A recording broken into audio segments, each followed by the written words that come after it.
Welcome to Inspiring Insurance. Our goal is to provide value to the insurance industry through real-life experiences from insurance professionals who have walked the walk.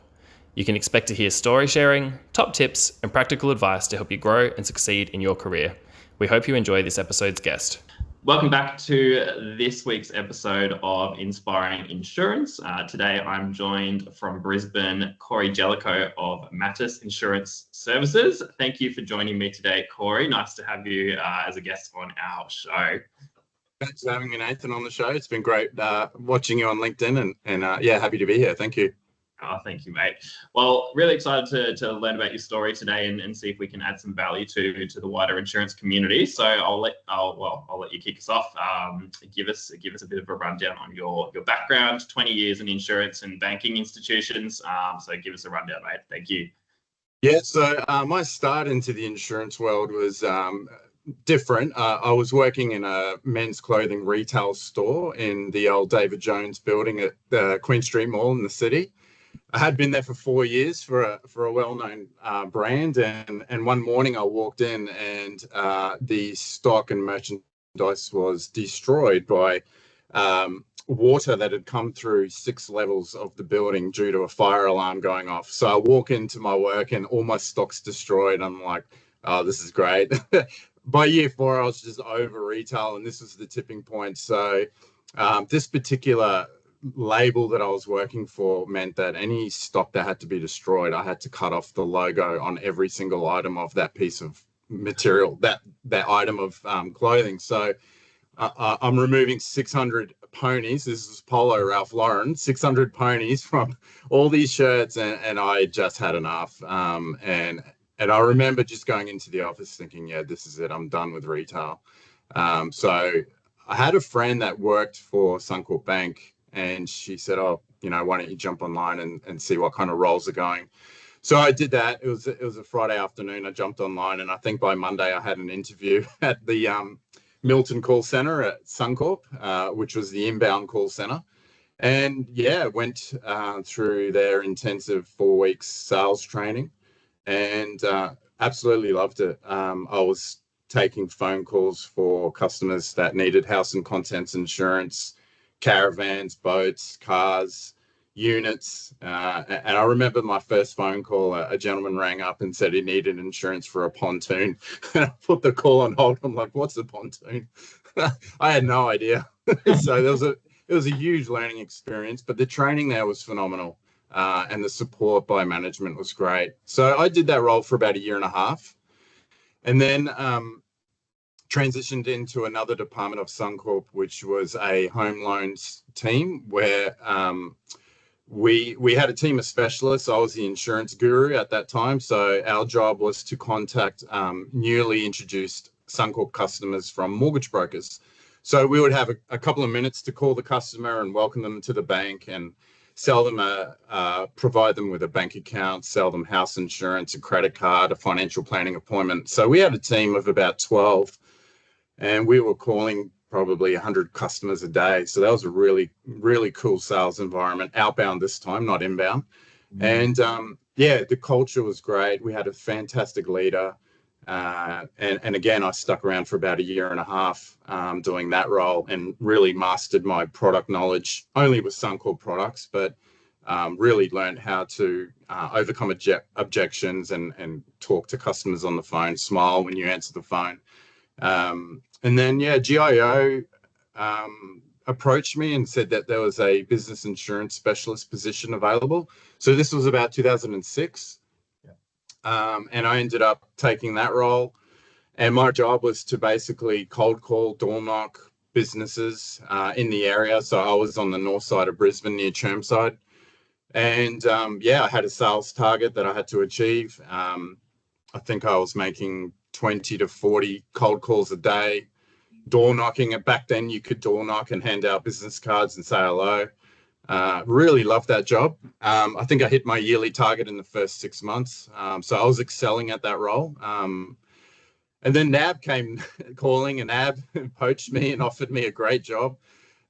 2007, I ended up working for the NAB Bank in their mortgage broking department, and my role was to introduce MLC Easy Cover life insurance products to the mortgage broker channel. So I had probably 50 mortgage brokers under my belt, and my role was to encourage them to introduce life insurance discussions to their customer by selling this MLC Easy Cover product. Fortunately, the GFC happened. So I was visiting mortgage brokers that hadn't made a home loan sale. So getting them to sell life insurance was a bit of a challenge. So that role pretty much became redundant by the end of 2007. I think it was November that year. So I was back to square one. What am I going to do? So I made a few calls. I had some great relationships with Suncorp still. So I chatted to a BDM there, and he said, "Oh, there's a couple of gentlemen out at Ipswich that are looking for a sales gun." And I'd never been to Ipswich in my life, so I jumped in the car and met the two directors, Noel and Noel, two Noels. They were lovely guys. They had a farm insurance practice that had started in the 70s. And the founder, Noel Matthews, was looking to retire. He was approaching retirement age, so they wanted to put someone on young who could bring some energy to the business and introduce new kind of business to the practice instead of just farm.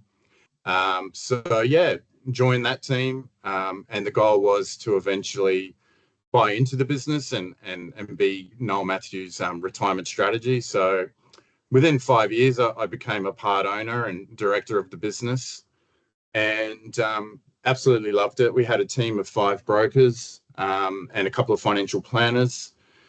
And yeah, just my job was basically go there a couple of days a week because it's an hour drive from my home. So they were happy for me to work from home and also go to the office a couple of days a week, introduce new clients to the practice, and then also be a support to the broker team as well.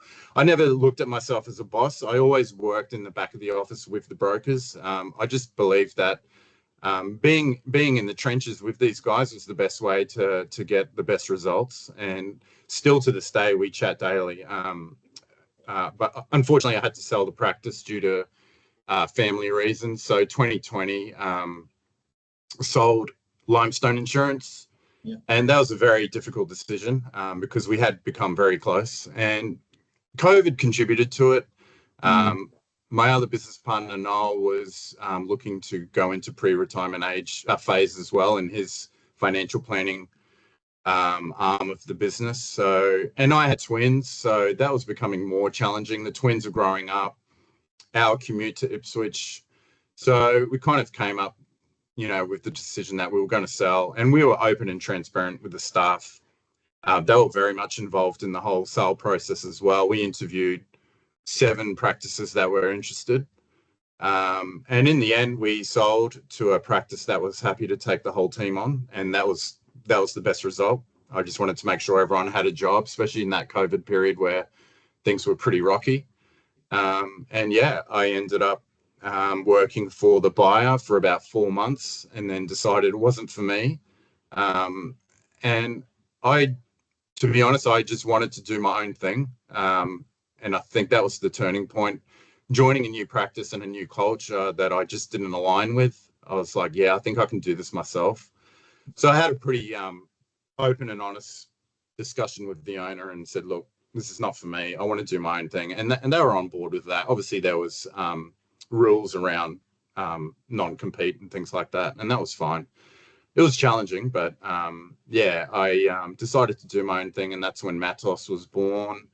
Matos is the combination of my twins' first names, Matilda and Oscar. So I wanted to keep it in the family, finally build something for my family and make money for my family.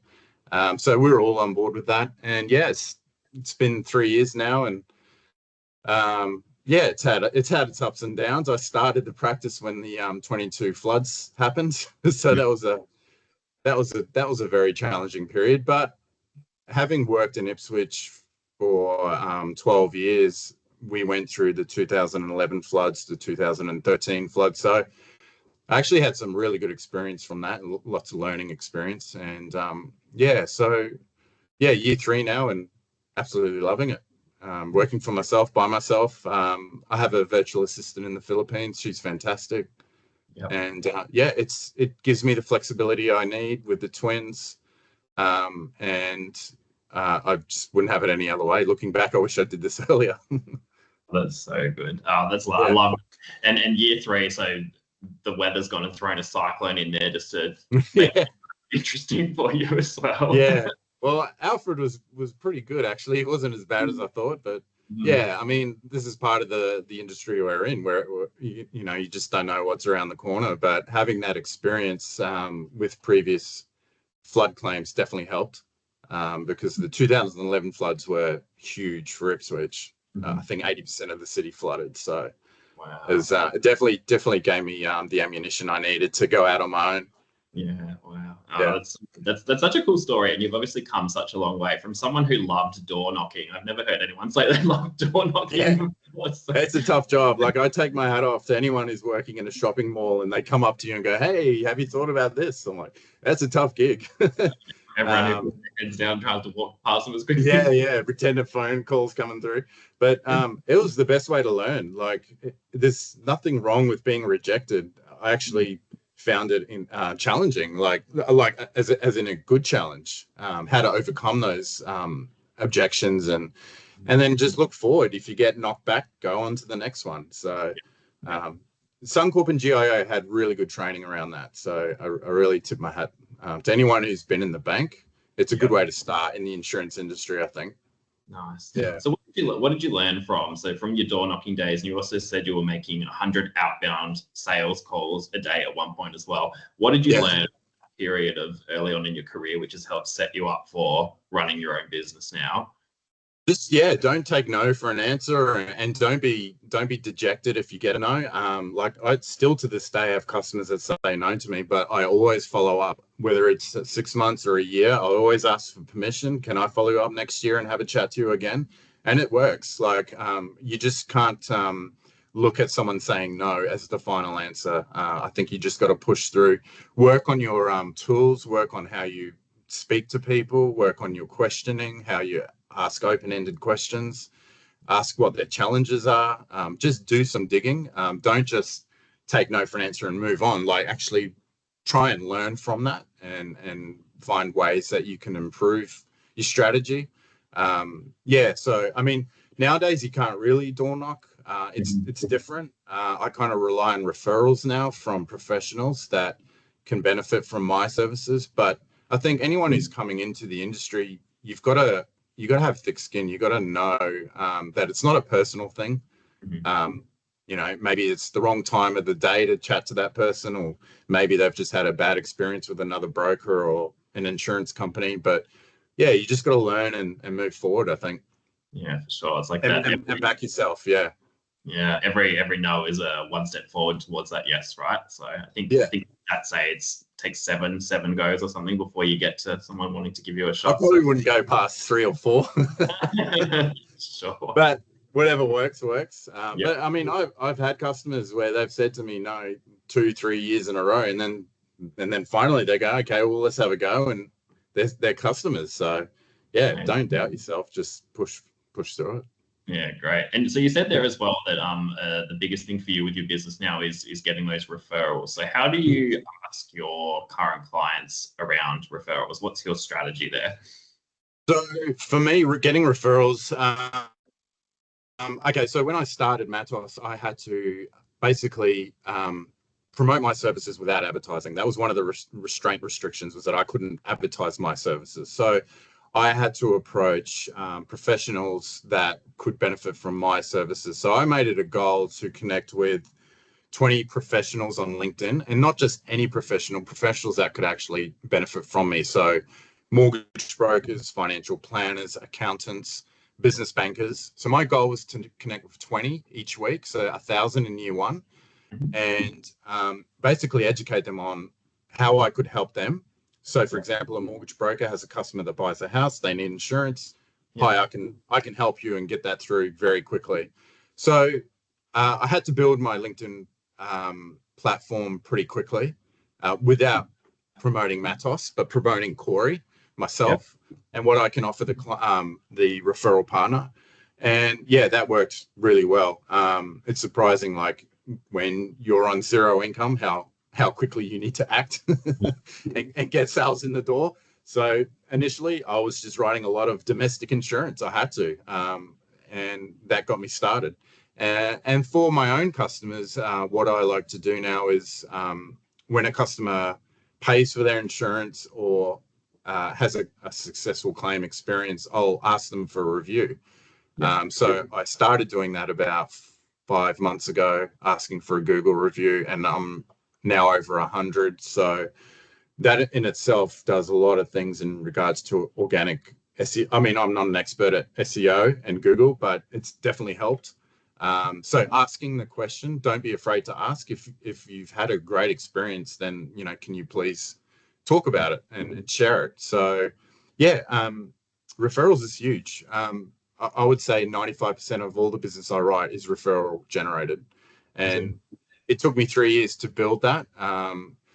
And right now I'm probably comfortable with the amount of referral partners I have. And the key part to that is don't go for hundreds and hundreds of referral partners. 5 is ample. If you really look after those 5 referral partners, they're going to look after you. And that means customer service is number one. You have to provide them with excellent customer service. And that means if they give you a lead, you jump on that lead. You don't make them wait. And you say to the customer, I'll have it to you in an hour, and you get it to them in 30 minutes. So you've really got to go above and beyond. And then once that trust is built, the referrals will keep coming. So that's my advice to anyone who in sales and coming into the insurance industry. You've just got to excel at service, because people still value service today. Like, I mean, I walk into retail shops all the time and there's staff on their phones, and that just really irks me, because when I was in retail, phones weren't around. So, you had to greet the customer with a smile and not jump on them, but say, hey, I'm here if you need help. But today it's just different. But for customers deserve good service, and they really appreciate it. So yeah, how good. And you said there as well, so a lot of your original strategy was connecting with people on LinkedIn, advertising yourself rather than your business. Something that I've noticed from your LinkedIn posting over the last couple of years is there's a lot of talk about saving your clients money in their premiums. So how would you educate maybe a younger broker or someone new to the industry on doing that for their clients?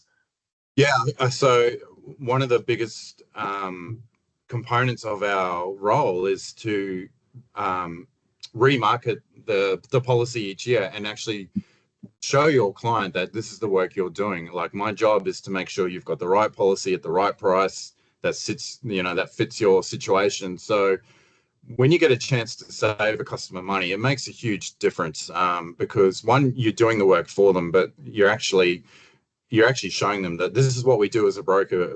We're not just churning your policy every year. And then I started in the industry where that was pretty normal, where you would just churn a policy over each year and not actually, shop it around. But I think today customers deserve that they want to trust the broker that they've signed to do that job for them. So any customer premium saving is a huge bonus, whether it's $10 or $1,000. They appreciate it.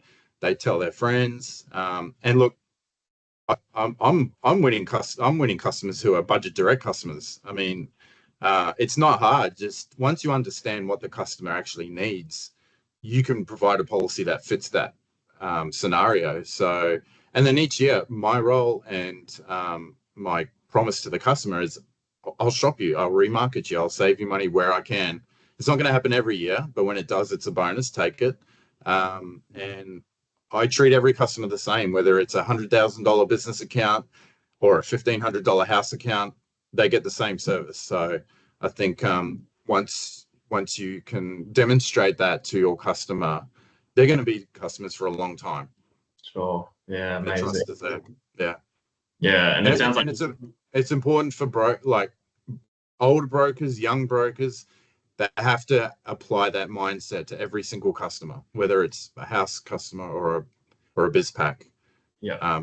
Treat them equally, treat them the same, go above and beyond. Sure. Comes back to that what you were saying earlier around that service level. just going back to basics. Yeah, for sure. Yeah, that's it. What's been your biggest learning as a business owner over the last 3.5 years? Culture's a huge thing. So I mentioned earlier when I was at Suncorp, we had a great team led by an awesome leader, and she treated everyone equally. She created a culture where you wanted to go to work, where if there was an issue, you could be open and transparent and talk to whoever it was with.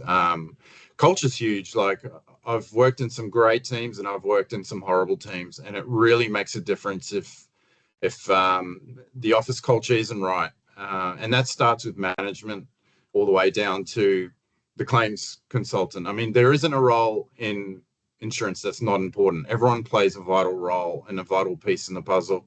And it only takes one bad egg to really turn things upside down. And I've seen it. I've been involved in it. I've witnessed it. It's not fun.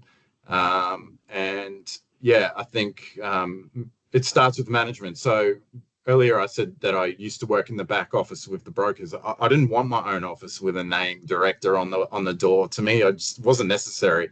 I'd rather be working with the guys in the back, and yeah, everyone. We just became a really tight-knit family, and still today we chat daily. It's just to me, culture's everything. It's got to be a good culture, and it's got to be rewarding. This industry can be really financially lucrative, but it's hard. You're not going to make big bucks straight away. You have to work for it. So having a culture that encourages that is really important. But at the end of the day, the individual's got to work hard as well. But there's got to be good support. I mean, for a broker coming into a new office, there has to be a great induction process. They have to have a mentor that they can ask questions to without feeling weird or it starts at the top. The support's got to be there for a broker to be successful. And when I joined Limestone, I only had general insurance knowledge of Suncorp and GIO. So I had to learn all these different insurers, PDSs and policy wordings and questioning underwriting techniques. And having a mentor there who had been doing it for 50 years was the best thing for me, because I just knew that if I was going to go out on the road and meet a business client, that I could come back with confidence, talk to my mentor about what we discussed, what I offered, what I probably could have offered better. And I had that mentor relationship for a good 18 months. And my targets were low because they wanted me to do it properly and actually understand what's required to be a good broker. So I think for any young broker coming into the industry, culture is a huge thing. Sure. Culture, setting yourself up with some sort of mentor person that you can learn the ins and outs of the industry from as well. Yeah, for sure. Yeah. If you want them to succeed and be there long term, because I think another problem today is retaining staff, whether it's boredom or there's no challenges or the culture's not right. You've got to come up with ways on, how are we going to keep these clients on, staff members on long term. And the team I had at Ipswich, I was there 12 years. All the brokers were there and are still there. So it just says that we had a winning culture. We celebrated wins. We, discussed things that didn't go right, horrible claims. We were there backing each other 100%. Yeah, amazing. Yeah, I think you're so right. Like, the culture is the backbone of what makes a successful business. Without that, people don't stick around, right? So really, really important. Yeah. All right, mate. Well, thank you so much for jumping on and sharing your story today. I think there's lots of definitely some big key takeaways from this. Culture, very important. The sales skills that you've learnt from cold calling and door knocking, and how that can set you up for a great successful career in business, and all of the other little stories that you've been able to share there. I love that your business is named after your twins. I think that's just a really, really nice summary of everything that you've got going on for you. So much appreciated. Thank you. And, looking forward to seeing more big things come out of the business. Thank you, Cory. No worries, Nathan. Thanks for having me. Thank you.